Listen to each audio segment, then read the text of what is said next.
tanta coisa que já nem me lembro mais. Mas sei que se não fizesse, não teria paz.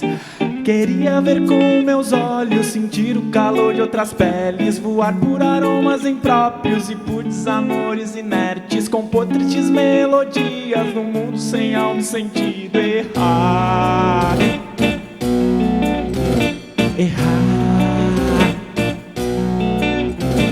mas por conta desses erros que nem sei contar, abri várias portas em mim e me atrevi a entrar, e vi novas realidades ao entender velhas mensagens. No mais profundo dos meus medos encontrei serenidade, e ao vivenciar a morte encontrei a gratidão.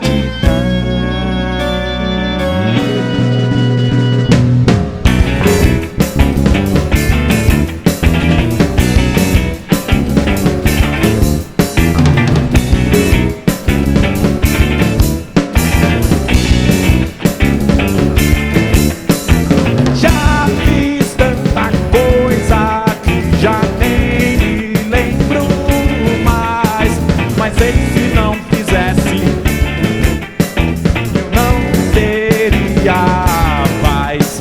E não que eu já tenha, pois é não caminho.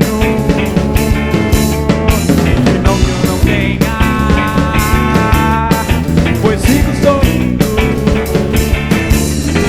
cantando alegres verdades de um mundo sem ódio e senhores, crianças de todas as idades bailando ao som dos tambores, tecnologias agroflorestais e cores, sabores,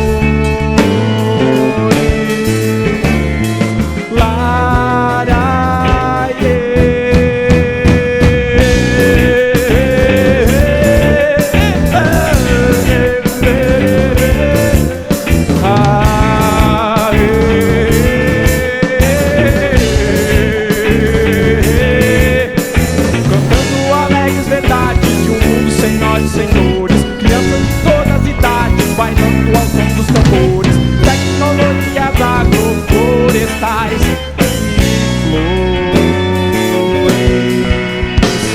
amores,